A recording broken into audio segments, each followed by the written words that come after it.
Welcome back to my channel. It has been a very long time since I uploaded a video. I'm so sorry, but your girl needed a 2-month break and she flew to Asia and did her own thing. It was such an amazing trip.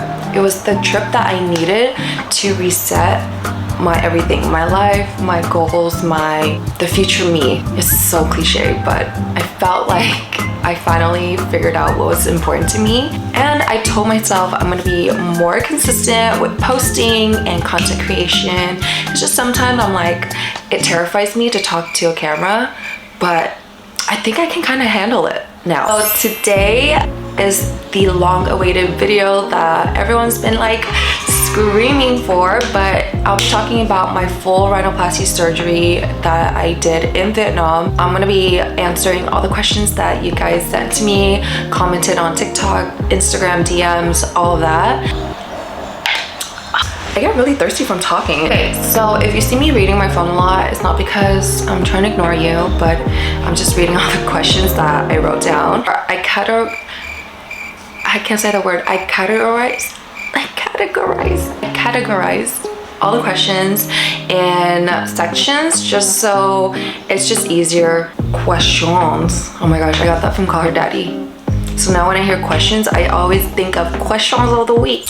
Okay, so first we're gonna be going over the researching questions, meaning like how did I find my doctor and what questions did I ask them, all of that.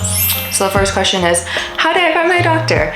So I used Google, TikTok, and a lot of plastic surgery centers in Vietnam still use Facebook to this day. So you can actually search up their Facebook page and look at all the stuff that they post. A lot of places do uploads video of like before and afters, so I always look for those. Like I watch so many different videos and I pretty much made a list of 10 different cosmetic surgery places or cosmetic surgery centers that I'll be doing consultation at once I get to Vietnam. Please make sure that the cosmetic surgery place that you go to is actually a hospital and not like a small mom and pop shop salon type of thing, because I guess in Vietnam it's not as regulated as they are in America. Pretty much anybody can do a rhinoplasty over there, even if you're not a doctor, but you just want to be careful. You just want to make sure that you're going to a reputable hospital. So after I made my list of 10 different places, you can always message the center on Facebook and they have someone that can actually schedule your consultations and do all the paperwork for you even before you land in Vietnam. That way you're not wasting time going to all these different places, because the consultations do take about at least 1 or 2 hours. Okay, so what to expect for the in-person consultations? They're pretty much all the same. You want to schedule a time with them. You come in, make sure you bring your passport with you, and they will always ask you questions like, have you had any surgery done before? Is this a revision? Is this new? What are you expecting your nose to look like? Do you have a picture of anybody that you want to mimic? And for me, I didn't bring any pictures. I told them I wanted my nose but better. I didn't want to look like anybody else. I wanted like a very timeless nose that I can still rock when I'm like 50 or like 60. First of all, these consultations are free. Never pay for anything. They will try to get you to do like these health screenings and you pay them $1 million, which is equivalent to $50 or something like that. But they get you to do that so they actually make something and not just waste their time doing these free consultations. But I don't like places like that, which is what made me choose the hospital I went to. They didn't pressure me to do anything like that, whereas 2 or 3 other places did. Which hospital did you choose and which doctor? So the hospital I ended up choosing is Gangnam Hospital. They have 2 different branches. They have one in Hanoi and they have one in Saigon, and I went to the Saigon one. And the doctor I went to is Dr. Harvey Nguyen. What they told me is pretty much the head surgeon for the rhinoplasty department. Honestly, I don't know if it's true or if they're just hyping him up, but I ended up getting a very beautiful results, so I'm not too mad if he isn't. Which implant did I get and why? So Dr. Harvey gave me three options. It was silicone, Surgiform with ear cartilage for ear tip, and rib cartilage. I ended up going with Surgiform for my nose bridge, ear cartilage for my nose tip, and then I also got Eyelash, which is like cutting your nostrils to make them smaller and more even. They took out like a cartilage from this side because this side is so much softer compared to my right ear. This one's like, it has like that hard like cartilage in the back, but this one doesn't really have it. Like it's super soft, and I feel like my ears look more pulled back on this side versus this side. Like this side looks more out. And the reason why I went with Surgiform instead of rib cartilage, which is what a lot of doctors are using right now, is because I didn't want a longer healing process. And they would actually have to put me under, and they would have to cut one more extra piece right here. Something about like taking a piece out of my rib that freaks me out, so I prefer to get an implant instead. The implant that I use, it's made in the United States. It looks like a literal sponge, and it's supposed to attach to your nose as strong as a rib cartilage would because it's so porous. Like your blood vessels and things would just go through it and it will attach really tightly onto your nose. How many procedures did you get? So I ended up getting 3 different procedures. I had to shave down a side bump that I had previously. I added the Surgiform implant for my bridge and then did ear cartilage for my tip. And then I also did alloplasty to reshape my nostrils, be like sisters. Right now, I feel like this side is so much bigger than this side. It's a lot smaller, but this side was the rounded. My right side was the rounded side that's already in a good shape, but my left side was with the oval that's a little bit wider. So I feel like this side is taking a little bit longer time to heal, but that's okay. I feel like having smaller nostrils really shaped my face because when I'm smiling, it's not so wide right here like it was before. And the one thing that I didn't like about my nose is the side bump. Whenever I wear glasses, it would be tilted because my glasses would sit right on the bump. When I'm doing nose contour, one side would be straight and the other side would be like, and then like that. And I noticed on my side profile before my surgery, my tip would hang lower. So it almost made my nose look short and stubby, even though front facing on you guys probably wouldn't even notice it, but side profile it looks different. A lot of people told me that I didn't look too different after my rhinoplasty, and that's exactly what I wanted. I wanted a very natural rhinoplasty that you can't really tell, but it's like, did she get one, did she not? That was the look I was going for. Out of all the consultations, what was the price ranges for the rhinoplasty? Based on my memory, because they wrote everything down in Vietnamese dong, so I think it ranged anywhere from like 2,500 to the most expensive one was like 4,300. What was the price of your rhinoplasty, and was it more expensive because you chose the head of the department? The price system over there is funny because it's like a huge hospital and they have various doctors. They gave me 2 different options. Option 1 is like the cheaper package and you're not considered like a VIP patient or whatever. Pretty much you only get general numbing, meaning they just inject numbing to your nose. You don't even get to choose your doctor, like they kind of choose one for you. I went for the package number 2, which is like the more expensive. That package allowed me to be put to partially asleep. I'm not fully asleep yet. I can hear them, I can talk to them, I just can't open my eyes. I was able to meet with 2 doctors. One is the head of the department and then the other one's like the second man in charge. They said that both of them have very similar skill sets. Personally, I'm picky, so I had to meet with both of them, and then I ended up choosing Dr. Harvey. The price covers the one-night stay, meals, and you get to choose your doctor. Whereas the cheaper package, you don't get all that special treatment. I don't even think they feed you, no hospital stay. You just go in and you leave the same day, and that's pretty much how they do it over there, I guess. What to expect for your in-person consultation? First, they're gonna check you in. They will have these doctors do your initial consultation first. They are doctors, I'm assuming they are doctors because they're wearing like white coats, but they are not the doctors that will be performing your surgery.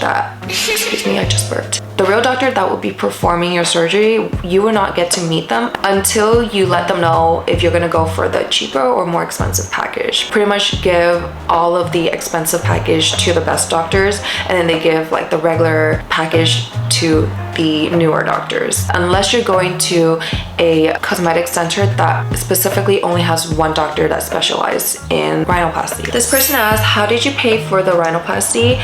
We did a bank transfer from a family friend who lives in Vietnam, but I think if you don't have a bank account in Vietnam, you can do cash. I think they do accept US dollars. I don't know about euros or Australian dollars, anything like that. Okay, so now we're gonna be moving on to pre-surgery questions. How to prepare for the surgery. I really didn't have to do much. I literally came back from Japan. I took 1 day break. I actually went to the hospital the next day to get checked up, but she pretty much said you just came back from traveling, so come back the following day, then we'll do your blood work and your health screening, and if it all goes well, then we'll move forward with the surgery the same day. And they can do that because Gangnam is a huge hospital. It makes me feel safer knowing that they have everything in house, because that tells me they're huge, like they're a real surgery center, and I prefer it that way anyway. This person asked me, did you have eyelash extensions before having the rhinoplasty? And yes, I did. I asked them if I had to remove my lashes and they told me no, it's fine. I actually got a lash fill right before my rhinoplasty just so I don't look too crazy while I'm healing. Now we're moving on to day of surgery questions. So how was the pain? Like literally 0 for me. I was partially awake throughout the whole surgery, so I wasn't put to fully asleep. I know they put something in my arm because I just felt so chill. I just wanted to lay there. We listened to music. He would ask me questions like, how are you doing? Are you feeling okay? And all this stuff. And I'll be like, yeah, you're making me pretty. We were just like joke around, and they had a lot of people performing and watching because he was actually also training. I just remember he had 2 or 3 people on each side of him. I could hear them shave my bone, and you just feel a little tugging, but you don't feel pain. There's no pain, just a little like pressure and stuff like that. But it was actually a very easy surgery for me. Woke up, they told me like, how are you feeling? Do you need to throw up? Do you feel dizzy? And I'm like, no, I'm great. I can actually go home right now. And they're like, no, we want you to stay here. But there's just something about me.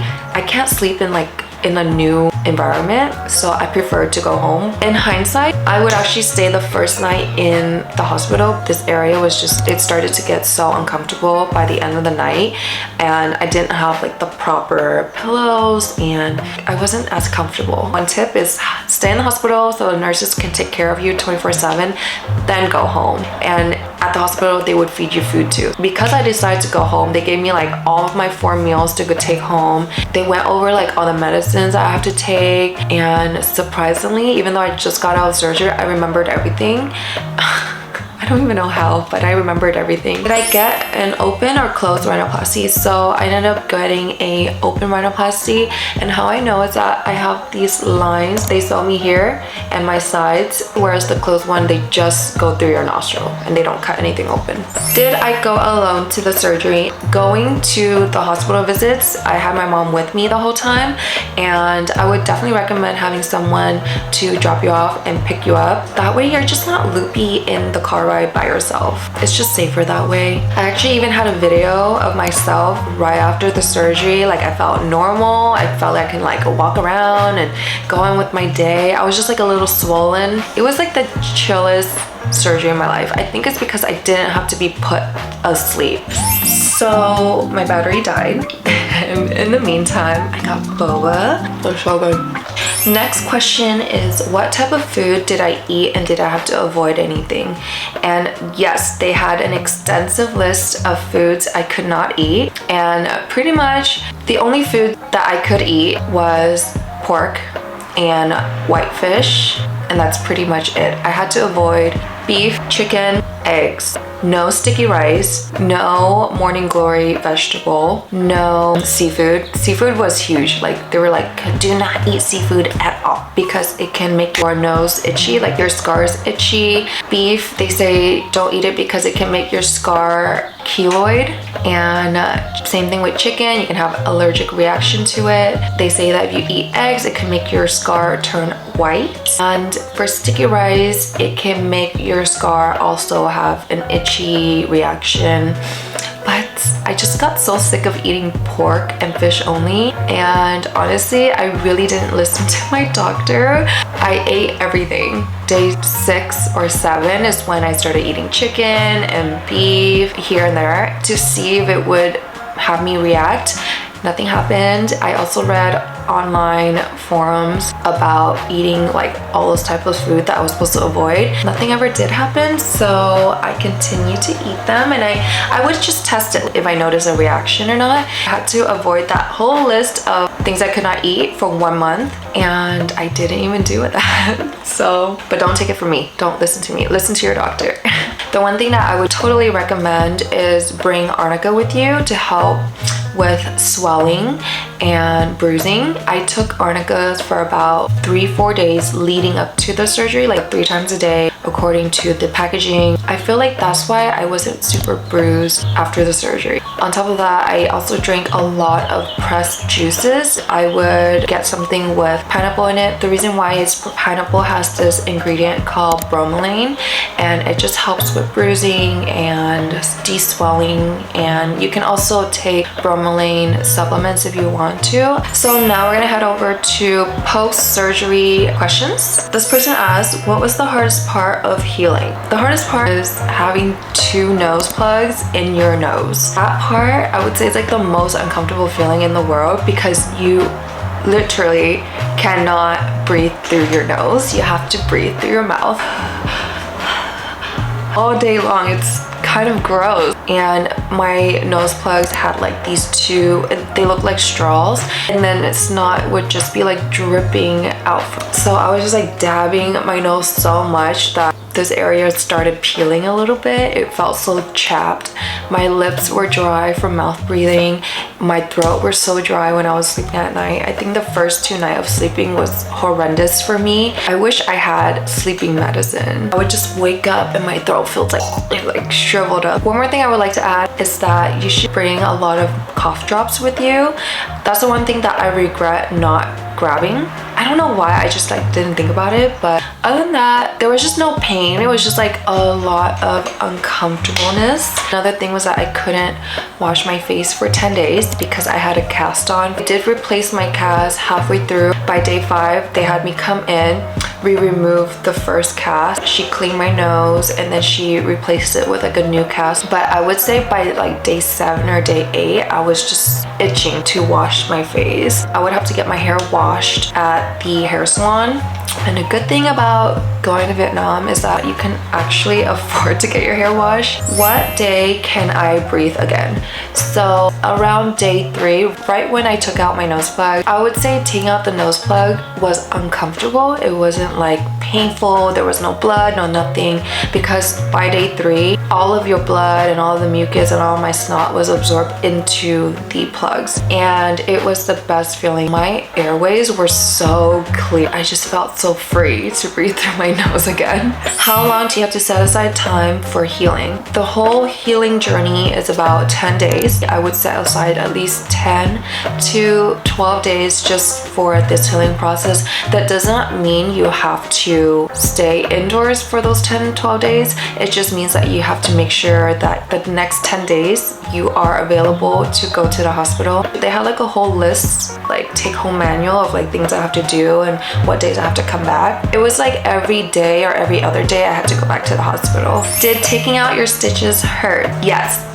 I think taking out my stitches was more painful than the whole surgery itself. I don't know why, but when they were taking out the stitches for my ear, the back of my ear, that part, I was just like flinching. And same thing for my nostril. My nostril wasn't as bad. This next person asked me, how long before flying back overseas and did you feel any pressure on the plane? So I stayed 2 weeks. I came in on day 13 for one last checkup, one last picture, video, all that stuff for their files. And by day 14, I flew back to the States. I didn't feel any pressure on the plane. I was still bruised, but my nose looked really good. How does your nose feel right now? Is it soft or is it hard? So my nose right now is actually pretty hard. Like, I'm not gonna lie to you. It literally feels like they put like a stick up my nose. My tip doesn't move. Like, it does not wiggle at all.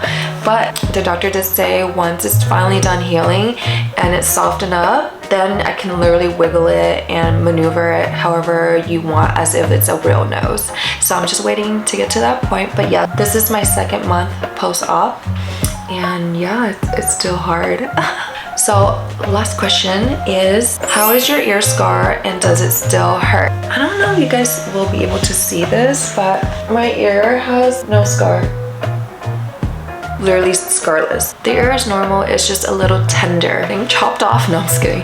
One thing I did notice is when I'm using headphones now, this ear would always pop out. It's just so soft. Oh, it doesn't actually hold the AirPods as well as my other ear. For my nose scar, there is like a very faint line there, but you would have to really look for it to see it. I am using scar cream right now. This whole rhinoplasty surgery didn't really have any pain for me.